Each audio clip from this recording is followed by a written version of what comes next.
But it is not the only fixture, for America's 1 is only part of the conversation, and we will now move on to the other game that's happening, which is not quite for the America's 2-1, but this is kind of a survivor game, do or die. Like, the loser of this two-legged affair will be not going to the World Cup. Definitely no repechage, no backdoor ins. And they will be out, and the winner guaranteed a place at least in the repechage. Yeah, so that's a carrot in and of itself. It's a huge one, to be honest, and both of these sides will be game for it. It is Canada facing Chile, Los Condores, I believe. That's Chile? right. Versus Canada.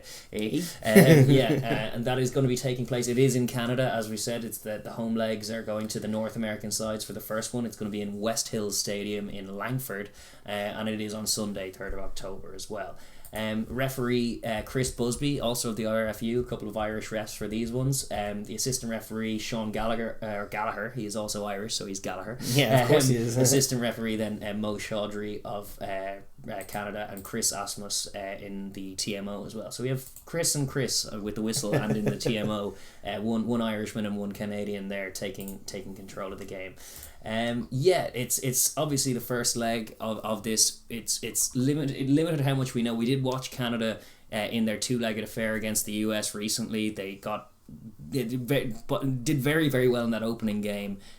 Got blown away in that second game with much the same team, a bit discouragingly. Chile, by contrast, they earlier in the season they ran Uruguay very close, suffering a 15-10 defeat in that, I think it was in America's South America Championship that they were doing, but it was a very tight game as well, and they have progressed. They beat year. Argentina 15 recently. They did as well. It was a huge win for them. And their momentum coming out of Chile seems all positive at the moment. They play quick, ballerific, attacking rugby. They're a little team, but it's all about speed, little attacking kicks, finding the edge, being clinical, scoring worldies of tries.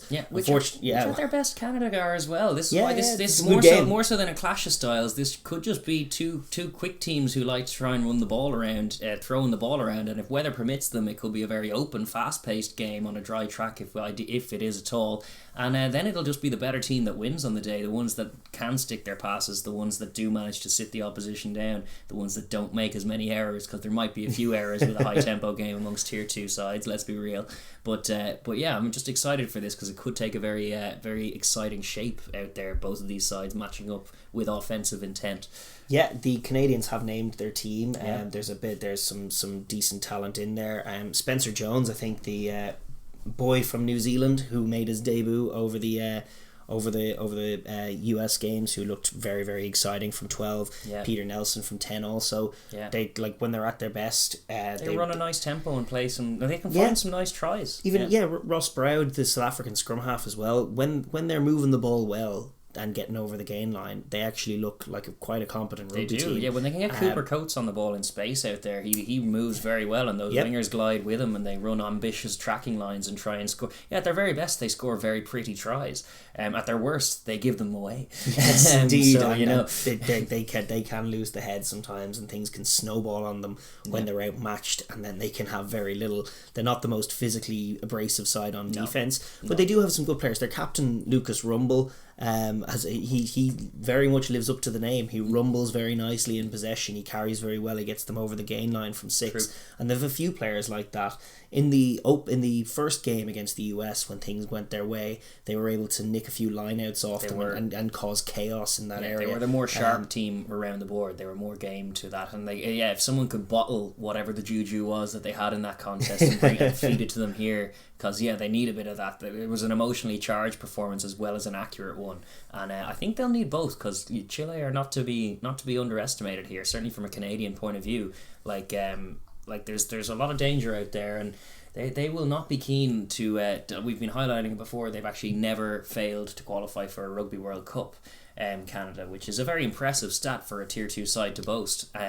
But as we'll discuss it later on, we were watching Ireland women fail to qualify for the World Cup for the first ever time, and so precedent is absolutely no guarantee of the same result here. No, and it hurts all that more when it happens for the first time. You're moving in an ugly direction, Indeed. and it does rather suck the wind out of your sails. And when the World Cup comes around, as I'm sure will be the case with the Ireland women from an Ireland fans point of view, and you're watching it going, oh my god, I can't believe we're not here. Yeah. And that for the Canadian rugby fan would very much be the equation if they weren't to get through this game. It's not an unfair parallel, because like if we're being brutally honest about our Irish women, it's been coming. Yeah. And if I'm being brutally honest about Canada, it's been coming, because their trend into the last World Cup was not so good, and I'm convinced, as I've said many a time, that they were the worst team at it, though we didn't get to decide that because they didn't get to play Namibia because of typhoons, actually, as opposed to COVID, which was, remember, way back when typhoons used to call off rugby games instead. But they were thoroughly unimpressive and uninspired in that. And to be fair to them, they have improved in the interim. Their showings in both Twickenham and Dublin, albeit in one-sided hammerings, had more glimmers of optimism, and that great performance in the opening of that 2-match series against the US was awesome as well. So there's more shoots of optimism for them here, but they'll be under no illusions about the risk here. Like, if they are to fail to beat Chile over these 2 legs and not go to the World Cup, that is a calamitous result for them. No question. It'll be interesting to see how the game plays out from that point of view. Interestingly, Connor Keys, who was one of their players of really one of their very best players in the US game, that opening game, he's been benched, and they've gone with Corey Thomas, who was also very impressive at that game, and Kyle Bailey, who comes in. So they made a couple of changes, benched a couple of guys. It'll be interesting to see if they can do enough at set piece to disrupt the Chileans, because the Chileans look like they can hang with the very best out of South America at the moment. They hung with Uruguay. That was a tight game. They're a little worse than them, but I mean, the signs have been there all year. Their Slar side was pretty game. Fared quite well against the Argentinians and the Uruguayans, all things considered, and put away the other sides. Their style of rugby very similar, and yet they're not getting blown away. They're going toe to toe. They beat Argentina 15 recently. I don't actually know their players as well, because they damned if they don't make rugby so damn hard to watch in South America. Hard to watch only in the literal sense. Like, when you're watching it, they play very pretty, eye-catching stuff. It's gorgeous, but they just hide it. South American rugby, they hide their product from the global audience. But I mean, it's not for want of trying, but we have seen, nevertheless, some beautiful plays from them, and it will be lovely to get a look at them in this game and to see if they can live up to that hype, to strike at Canada, to really work that defense that isn't all that great. Try and pick them apart on the edge, be too quick for them, too accurate for them, and find a load of tries and just stun them and stun the rugby world. I think they have it in them. I just on the little bit of evidence that I've seen, but I'd love to get even just reading results. There's more of a trend with Chile trending in the right direction, as we say. They have been progressing over the last few years, where Canada, it's more debatable whether they've been progressing or regressing.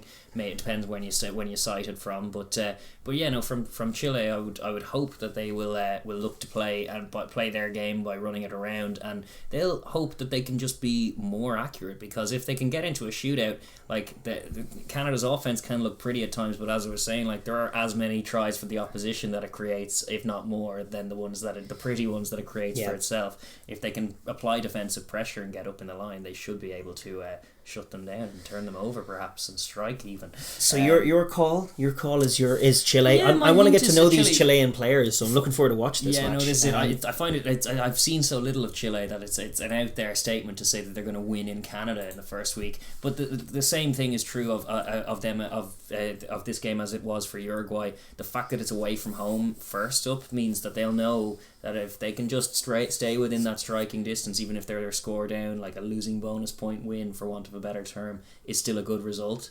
And I think that knowledge will actually serve them well in terms of being able to play a little bit more. I'm hopeful that they might punish Canada a few times. It's a big occasion for them. They haven't been this close now to qualifying. The qualifiers have obviously changed in terms of how it works, and they haven't been this close to direct qualification perhaps ever. So I mean, for this group of players, the pressure on them will be big. It'll be interesting to see how they cope with it. True. And I did see, as much as the 38-16 drubbing was a horror show from a Canadian point of view, the week prior there were some good signs. I really do like the look of that 12 Spencer Jones. I was curious, having looked him up after he made his debut, to find that he is a Kiwi. There you go. And it's he had good attacking instincts. There he is.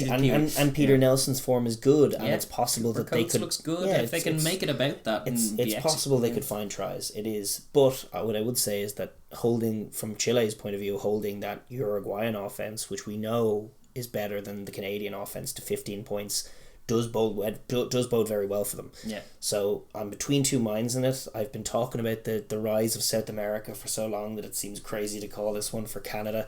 But such is your determination to call it against Canada, I'll have to call it for Canada. For colour's sake, so it seems wrong for me to go for North America over South America, given what I've been talking about for the last few months. But if I'll go for Canada to do this one. I'll say a little tentatively. Okay, well, I'll say that Chile do it assertively. But what do you think? Let us know in the comments down below who you got. If you have a link to watch the game, or if you found some of that, pop that down. Any links at all. Yeah, I don't care where they come from, where you find them, where you dig them out. If you have a link of any kind to watch this game, by all means pop it down, because this is one that I really would love to see in full, because I'm curious to see how these two teams match up. It could be very fun. These teams could go after each other. It could be high scoring, great stuff. Yeah, but definitely high stakes, because we know that in a couple of weeks one of them's going to be out of the World Cup. So exciting times, and the stakes are very high for these tier 2 sides. They are indeed.